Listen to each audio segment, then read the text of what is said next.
السلام عليكم ورحمة الله وبركاته. الله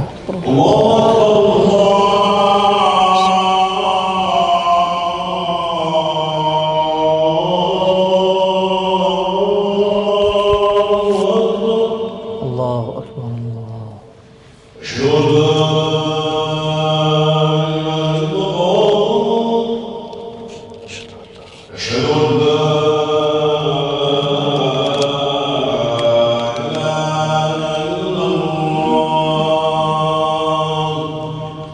أشهد أن لا إله إلا الله.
الحمد لله الذي أرسل إلينا النور وأنزل إلينا كتابا سماه نورا وجعل قلوبنا محلا لهذا النور وجعل في الدنيا بيوتا هي بيوت النور منها تتنور حياتنا وقلوبنا. فقال جل في علاه في سورة النور بعد آية النور وقد ذكر أماكن النور في بيوت أذن الله أن ترفع. والصلاة والسلام على نبينا محمد صلى الله عليه وسلم من بعثه الله نورا وجعله سراجا منيرا. اللهم صل عليه في الأولين وصل عليه في الآخرين وصل عليه في الملأ الأعلى إلى يوم الدين. عباد الله، أوصي نفسي وإياكم بالوصية الجامعة وصية النور. من عمل بها تنورت حياته، وهي وصية تقوى الله. يا أيها الذين آمنوا اتقوا الله وآمنوا برسوله يؤتكم كفلين من رحمته ويجعل لكم نورا تمشون به ويغفر لكم والله غفور رحيم. أما بعد، أيها المؤمنون، ما زلنا معكم في خطب النور. هذه هي الخطبة الثانية من خطب النور. تكلمنا في الجمعة الماضية عن مكان النور الله تعالى، وقلنا هو قلب المؤمن. في قلبك أيها المؤمن نورا. وأعجبني كلام الإمام الغزالي رحمه الله تعالى لما ذكر حديث النبي صلى الله عليه وسلم: لا تدخل الملائكة بيتا فيه كلب ولا صورة. الكلاب والصور تمنع الملائكة من دخول البيوت. يقول الإمام الغزالي رحمه الله تعالى: قال كذلك القلب هو بيت الملائكة. وهناك ملائكة وكلهم الله تعالى بحمل الأنوار والعطايا إلى قلوب الناس، فهذه الملائكة تأتي تحمل هذه الأنوار إلى القلوب. والقلوب على نوعين: الأول قلب ممتلئ بالصفات الذميمة، كبر وحسد وبغضاء ومعاصي وشهوات، تأتي الملائكة لتضع النور في هذا القلب فلا تستطيع. لماذا؟ لأن هناك موانع. هذا القلب كما يقول ابن الغزالي، يقول هذا القلب ممتلئ بالكلاب، فأنى لهذه الأنوار أن تدخل إليه؟ فتعود الأنوار من حيث أتت، وتأتي الملائكة إلى قلب آخر يمتلئ بالنور. هذا القلب فيه الطاعات والحسنات والخير والحب، فتأتي الملائكة فتضع النور في هذا القلب. والذين اهتدوا زادهم هدى وآتاهم تقواهم، فتضعها في هذا القلب. ولهذا قيل أنوار أذن لها في الوصول وأنوار أذن لها في الدخول. الأنوار وصلت لكن لم تدخل، لكن هناك أنوار أذن لها في الدخول. فهيئ قلبك للأنوار حتى تغشاه. إذا نحن تكلمنا في الجمعة الماضية عن النور في قلب المؤمن. اليوم سنتكلم عن أماكن النور التي منها نأخذ هذه الأنوار إلى قلوبنا. وأعظم هذه البيوت والأماكن هي المساجد. هذه المساجد هي بيوت الله وهي النور. ولهذا يقول أحدهم: إن المساجد لتضيء لأهل السماء كما تضيء النجوم لأهل الأرض. لماذا؟ لأن في هذه المساجد يعبد الله ويسبح ويحمد. فهذه الأذكار وهذه الأنوار التي فيه تشع لأهل السماء.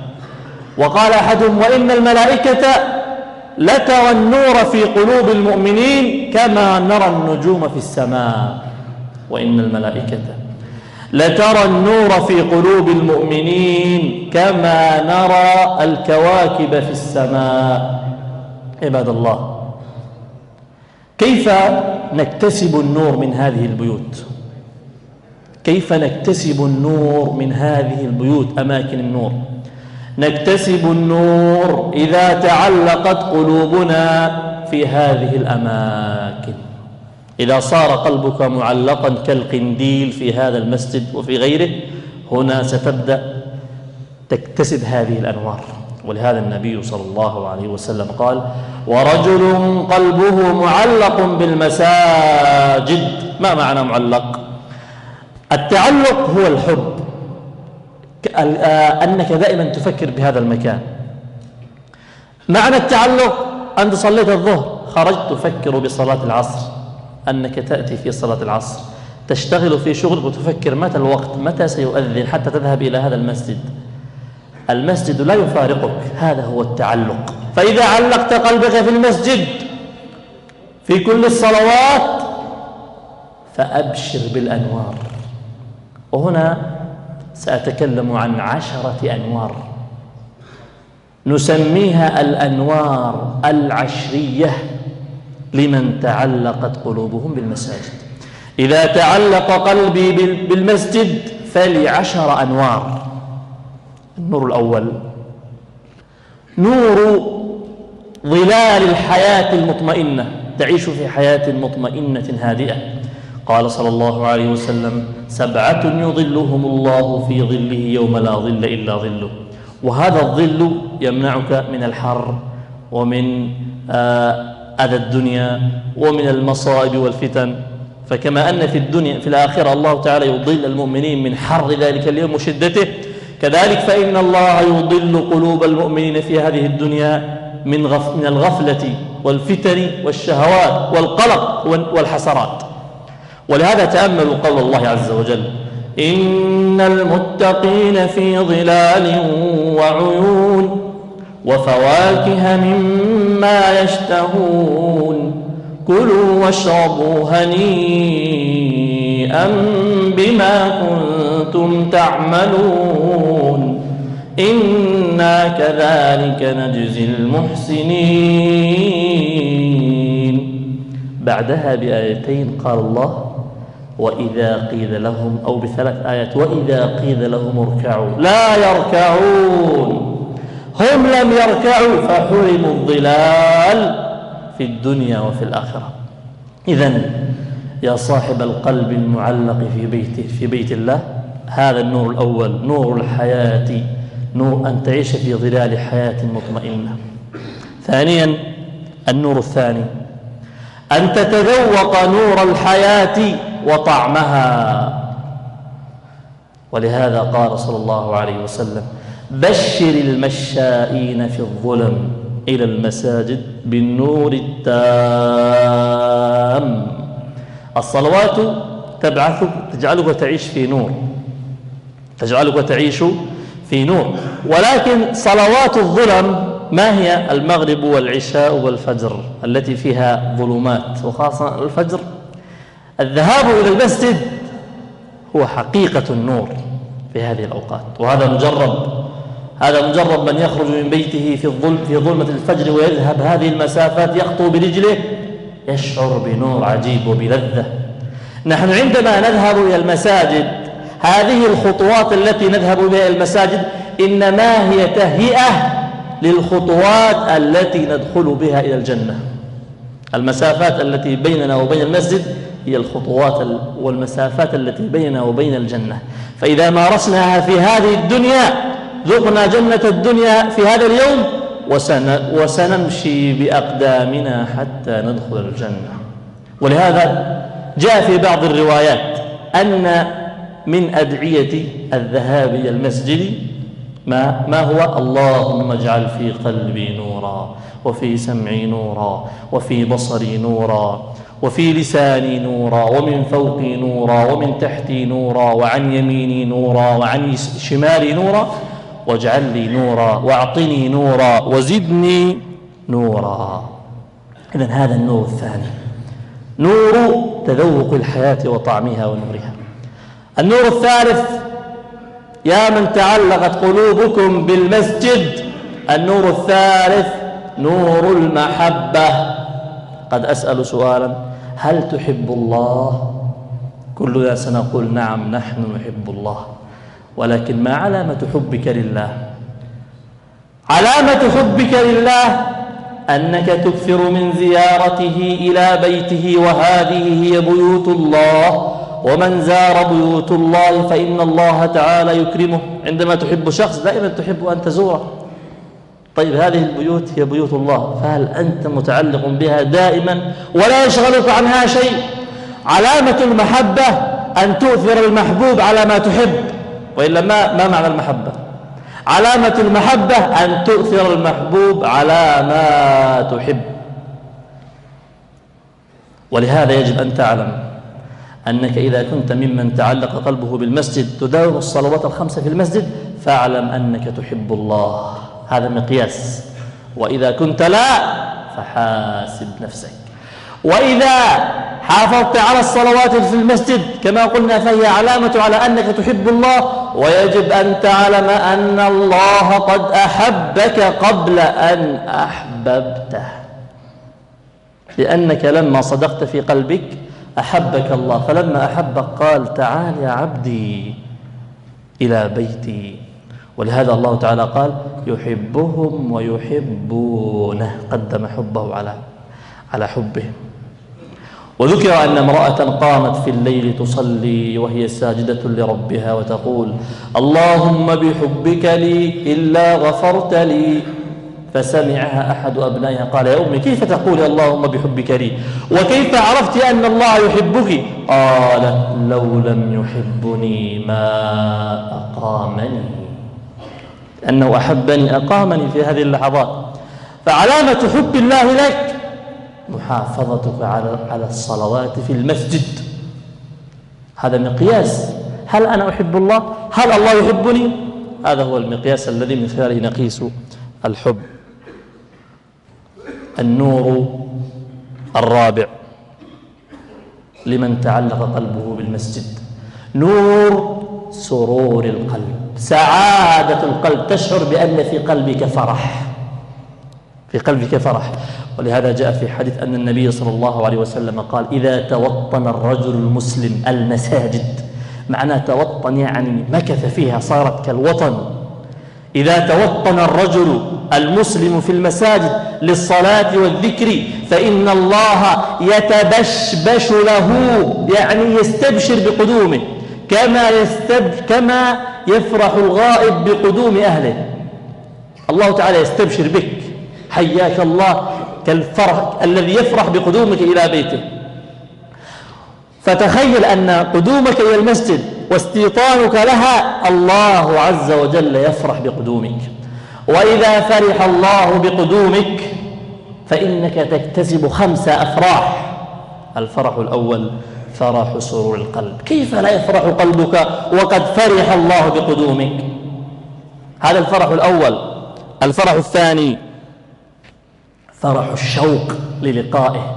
قال صلى الله عليه وسلم: من سره أن يلقى الله غدا مسلما، من سره أن يلقى الله غدا مسلما فليحافظ على هذه الصلوات حيث ينادى بهن، يعني في المكان الذي ينادى بهن، يعني في المساجد. هذا النور الثاني، نور الشوق. النور الثالث الفرح الثالث فرح ذكره لك. ولهذا جاء في حديث: ما اجتمع قوم في بيت من بيوت الله إلى أن قال: وذكرهم الله في من عنده. فتخيل أن الله يذكرك، ألا تفرح؟ الفرح الرابع فرح أن الملائكة ترفع اسمك. ولذا جاء في حديث: يتعاقبون فيكم ملائكة بالليل وملائكة بالنهار، ثم يعرج الذين باتوا فيهم فيسألهم الله: كيف تركتم عبادي؟ فيقولون: أتيناهم وهم يصلون وتركناهم وهم يصلون. فاسمك يسجل لأنك حضرت إلى هذه البيوت ويرفع إلى الله. الفرح الخامس فرح أن الجنة تتهيأ لك. اسمعوا إلى حديث النبي صلى الله عليه وسلم: من غدا إلى المسجد أو راح، يعني غدا ذهب أو راح رجع، أعد الله له نزلا في الجنة كلما غدا أو راح. تخيل، نحن قلنا ذهابنا إلى المساجد تهيئة لذهابنا إلى الجنة. من غدا إلى المسجد أو راح أعد الله له نزلا في الجنة كلما غدا أو راح. فالمساجد في الدنيا هي شيء مصغر عن الجنة، فمن دخلها دخل جنة الدنيا قبل جنة الآخرة. أنا أتساءل في بعض الأحيان وأقول: من هم أولياء الله؟ من هم الذين أحبهم الله؟ من هم أهل الجنة؟ من هم أهل الفردوس الأعلى؟ لو جئنا نقيس، فأقول لنفسي: إذا لم يكن أهل المساجد وأهل الفجر هم أهل الجنة فمن غيرهم؟ ولهذا جاء في حديث عن النبي، جاء في قول أحد الصالحين قال: إن في المساجد عباد لله أوتادا. ما معنى أوتادا؟ الوتد هم الذين تعلقوا بالمساجد فلم يفارقوها إلا لأشغالهم وحاجاتهم. قال: هؤلاء جلساؤهم الملائكة، فإذا غابوا عن المساجد سألت الملائكة عنهم، فإن كانوا مرضى عادوهم، وإن كانوا في حاجة من حوائج الحياة أعانوهم. إذن عباد الله، هذا هو النور الرابع، نور سرور القلب. النور الخامس نور المسابقة. انظر المسابقة، لما تقوم من نومك وتذهب إلى الصلاة، أو تترك شغلك وتذهب إلى الصلاة، هذا نور. ولهذا في قوله تعالى: فاستبقوا الخيرات. يقول ابن رجب، نقل عن بعض أهل العلم معنى الآية فاستبقوا الخيرات: هم الذين يتسابقون ويدخلون المسجد الأوائل، هم الذين أصحاب الصف الأول الذين يبادرون إلى المسجد. لأن مثلا إذا جئت أقيس هل أنا من المسابق إلى الخيرات، من المقاييس أنك تذهب إلى المسجد في وقتها. ولهذا نقل عن بعض الصالحين عن سعيد بن المسيب قال: منذ 40 سنة وما أذن المؤذن إلا وأنا في المسجد. 40 سنة لم يؤذن إلا وأنا في المسجد. وقال: منذ 20 سنة لم أرى رأس مصلي أو قفى رأس مصلي في الصف الأول أو إمام في المسجد. وهناك من الصالحين من سنوات وهو لم يفارق المسجد حتى تكبيرة الإحرام، حتى قال بعضهم: من تهاون في تكبيرة الإحرام فاغسل يدك منه، أو فاعلم أنه لا يصلح إذا أصبح الرجل يتهاون في تكبيرة الإحرام. إذن النور الرابع الخامس نور المسابقة. النور السادس نور التربية والتزكية، نور تزكية النفس. ما معنى تزكية النفس؟ النفس إما أن تسعد بها، والسعادة بها أن تلزمها بطاعة الله، وإما أن تشقى بها، والشقاوة بالنفس أن تسمع لها فيما تحب. فعندما تلزمها بالذهاب إلى المسجد 5 مرات كل يوم، هذا كفيل بأن يطهرها من الدرن والذنوب والخطايا فتصبح نفسا طاهرة زكية.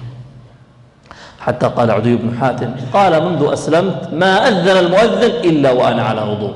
التزام، تربية، إرادة قوية في اكتساب نور المساجد. النور السابع عباد الله نور الزهد والشوق إلى الآخرة. ولهذا في سورة النور لما ذكر الله عز وجل قلنا آية النور ثم ذكر بيت النور المساجد، قال في الآية التي بعدها: رجال لا تلهيهم تجارة ولا بيع عن ذكر الله وإقام الصلاة وإيتاء الزكاة. من علامة هؤلاء: يخافون يوما تتقلب فيه القلوب والأبصار. يخافون يوما تتقلب فيه القلوب والأبصار. ما الذي أتى من المسجد؟ خوفنا من ذلك اليوم. حتى كان بعض الصالحين يطيل المكوث في المسجد. لماذا؟ يريد أن يموت في المسجد، يريد أن يموت في المسجد. ولهذا الربيع بن خيثم رحمه الله أصيب بمرض الشلل، فكان يذهب به المسجد 2 من الرجال يتهادى بين الرجلين، فقيل له: أنت معذور. قال: كيف أسمع نداء الله حي على الصلاة ولا أجيب؟ يحب أن يموت في المسجد. حتى كان يقول له ابن مسعود رضي الله عنه: يا ربيع والله لو رآك رسول الله صلى الله عليه وسلم لأحبك. أقول قولي هذا وأستغفر الله لي ولكم فاستغفروه إنه هو الغفور الرحيم.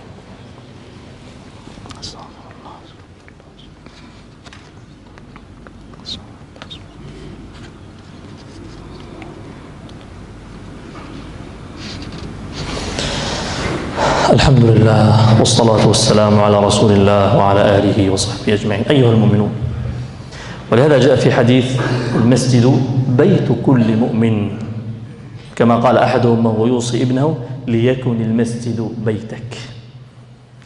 ذكرنا 7 أنوار. النور الثامن من نور من تعلقت قلوبهم بالمسجد نور التخلص من هموم الحياة. الدنيا طبيعتها هم وحزن، نمارس الحياة فتعترينا الهموم والأحزان، فنذهب إلى المسجد لنتخلص من هذه الأحزان والهموم. نأتي إلى المسجد فتذهب. ولهذا كان رسول الله صلى الله عليه وسلم يقول: أرحنا بالصلاة يا بلال، أرحنا. وإذا أصابه هم أو حزن قام إلى الصلاة، قام إلى الصلاة. حتى كان بعض الصالحين إذا أصابه هم ذهب المسجد.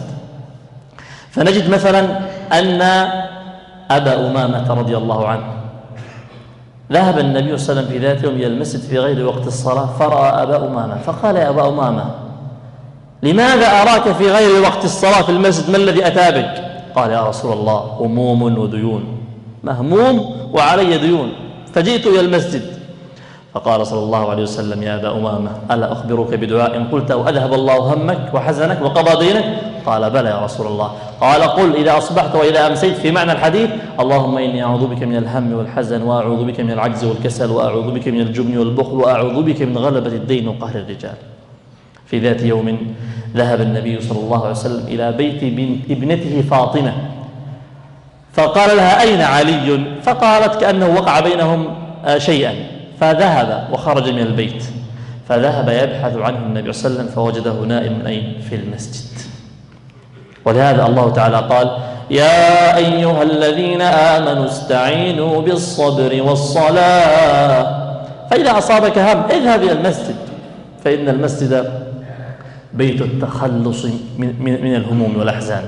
النور التاسع نور التخلص من الذنوب والمعاصي. نحن لما نخرج ونعمل تعترينا ذنوب وخطايا، فنأتي إلى المسجد لنتطهر. ولهذا جاء في حديث عن النبي صلى الله عليه وسلم: أرأيتم لو أن نهرا بباب أحدكم يغتسل منه كل يوم 5 مرات هل يبقى من درنه شيء؟ قالوا: لا يا رسول الله. وفي حديث آخر: ألا أدلكم على ما يمحو الله به الخطايا؟ قال: كثرة الخطى إلى المساجد. النور العاشر من أنوار من تعلقت قلوبهم بالمساجد نور تنزل الرحمات والمغفرة والبركة والخير. وتأملوا قول الله عز وجل: كلما دخل عليها زكريا المحراب وجد عندها رزقا قال يا مريم أنى لك هذا؟ قالت هو من عند الله. فتنزل عليها الرزق وهي في المحراب. فلما رآها زكريا وقد نزل عليها الرزق في مكان المحراب قال: هنالك دعا زكريا ربه في المحراب أماكن التعبد. قال: رب هب لي من لدنك ذرية طيبة إنك سميع الدعاء. فدعا الله عز وجل فجاءته البشارة وهو أين؟ وهو يصلي. فنادته الملائكة وهو قائم يصلي في المحراب. فالأنوار والخيرات تتنزل في حال عبادتك لله، فتعرض لهذه النفحات. وفي حديث النبي صلى الله عليه وسلم: ما اجتمع قوم في بيت من بيوت الله يتلون كتاب الله ويتدارسونه فيما بينهم إلا نزلت عليهم السكينة وغشيتهم الرحمة وحفتهم الملائكة وذكرهم الله في من عنده. عباد الله، هذه 10 أنوار، الأنوار العشرية لمن تعلقت قلوبهم ببيت الله. فهل بعد هذه الأنوار يترك الإنسان المسجد؟ ولهذا كان بعض الصالحين لو فاتته صلاة يحزن بل ويتصدق، بل بعضهم كان يعلق صوتا في المسجد فلو قصر جلد نفسه. لماذا يجلد نفسه؟ يجلد جلده حتى لا يتعب غدا، حتى يسعد غدا في الجنة. ونقل عن الإمام الغزالي رحمه الله تعالى أنه قال: لم يبق لي في هذه الدنيا إلا 3 أشياء: لقاء من أحبهم في الله، وقوت يكفيني ولا يتعبني، وصلاة في جماعة يرفع عني سهوها وأنال فضلها. وكما قال سعيد بن المسيب: إذا ذهبت إلى المسجد فلن تعدم من 5 أشياء. 5 أشياء: أولا أن الله تعالى يغفر ذنوبك، ثانيا أن تجد أخا تحبه في الله فتسعد به، ثالثا أن تتفقد جيران فتزورهم وبذلك تكسب أجرا كثيرا، رابعا قلنا من ذهب إلى المسجد لا يخلو من 5 أشياء: أولا إما أن يغفر الله لك ذنوبك، أو أخا تحبه في الله، أو جارا تتعرف عليه وتزوره، أو أن تكف سمعك وبصرك عن الحرام وتكتسب النور، أو أن تسمع أو أن تقرأ آية تهديك وتسعدك. نسأل الله تعالى أن يسعدنا وإياكم وأن يرزقنا الأنوار في حياتنا وفي أخرانا. هذا وصلوا على نبيكم كما أمركم الله في كتابه: إن الله وملائكته يصلون على النبي يا أيها الذين آمنوا صلوا عليه وسلموا تسليما. اللهم آت نفوسنا تقواها وزكها أنت خير من زكاها أنت وليها ومولاها. اللهم إنا نسألك نفوسا بك مطمئنة تؤمن بلقائك وترضى بقضائك وتقنع بعطائك. يا حي يا قيوم برحمتك نستغيث أصلح لنا شأننا كله. اللهم اغفر للمؤمنين والمؤمنات والمسلمين والمسلمات. اللهم اغفر لمن حضر هذه الجمعة ولوالديه ووفقه لكل خير يا رب العالمين. اللهم ألف بين قلوب المسلمين واجمع كلمتهم مع الحق والدين، ووفق أمير هذه البلاد وولي عهده لما تحب وترضى، واجعل هذا البلد آمنا مطمئنا وسائر بلاد المسلمين. ربنا آتنا في الدنيا حسنة وفي الآخرة حسنة وقنا عذاب النار. وصل اللهم وسلم على نبينا محمد وعلى آله وصحبه أجمعين.